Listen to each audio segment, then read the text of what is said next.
എല്ലാവർക്കും എൻ്റെ പുതിയ വീഡിയോയിലേക്ക് സ്വാഗതം. ഇന്ന് ഞാനിവിടെ ഉണ്ടാക്കാൻ പോകുന്നത് ചക്ക വെച്ചുള്ള ഒരു സ്നാക്സാണ്. ഇനി മിക്സിയിലിട്ടൊന്ന് അടിച്ചെടുത്തുകൊണ്ട് വരാം. എന്നിട്ട് ഇത് കുറച്ച് അരിപ്പൊടിയാണ്, ഇത് കുറച്ച് തേങ്ങയും കുറച്ച് ശർക്കരയും. പിന്നെ ഇത് ഉണ്ടാക്കുന്നത് വയണയിലയാണ്. നല്ല അടിപൊളി വയണയില. ചക്ക ഞാനാണെങ്കിൽ നല്ല തരിതരിപ്പായിട്ടാണ് ഞാൻ അടിച്ചെടുത്തുകൊണ്ട് വന്നേക്കുന്നത്. അതിനകത്തോട്ട് ഈ തേങ്ങയും ഈ ശർക്കരയും കൂടെ നമുക്കൊന്ന് ഇട്ട് കൊടുക്കാം.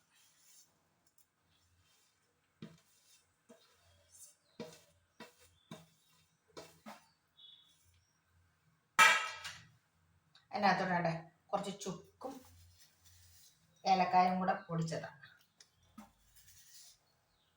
അതും കൂടെ ഇട്ടൊന്ന് മിക്സ് ചെയ്തെടുക്കാം. ഇനി നമ്മളെടുത്ത് വെച്ചേക്കുന്ന അരിപ്പൊടി അതിനകത്തോട്ട് ഈ ചുക്കും ഏലക്കായും കൂടെ പൊടിച്ച ശകലം അങ്ങോട്ട് ഇട്ട് കൊടുക്കാം. ചുക്കും ഏലക്കായും കൂടെ പൊടിച്ചതാണ്. അതിനകത്ത് ശകലം ജീരകവും കൂടി ഇട്ടിട്ടുണ്ട്. പിന്നെ അത് കഴിഞ്ഞിട്ട് ശകലം ഉപ്പിട്ട് കൊടുക്കാം. നമുക്ക് ശകലം ഉപ്പിട്ട് ചെറിയ ചൂട് വെള്ളം ഒഴിച്ച് ചെറുതായിട്ടൊന്ന് കുഴിച്ചെടുക്കാം. കുറേശ്ശെ വെള്ളം ഒഴിച്ച് നമുക്കൊന്ന് ചൂടാക്കി കുഴച്ചെടുക്കാം. നമുക്ക് കുറേശ്ശെ ഇതിനകത്തോട്ട് വെച്ചിട്ട് വലിയ ഇലയായതുകൊണ്ട് നമുക്ക് ഇഷ്ടാനുസരണം ഒരു പരത്താം. അതിനകത്തോട്ട് ഇത് നമുക്ക് ഇഷ്ടാനുസരണം ഇനി അത് നമുക്ക് മടക്കി വെക്കാം.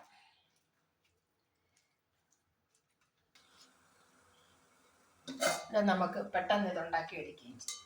ഇനി ഇത് അടപ്പയിരുന്നൊന്ന് നല്ല അടിപൊളി ഇല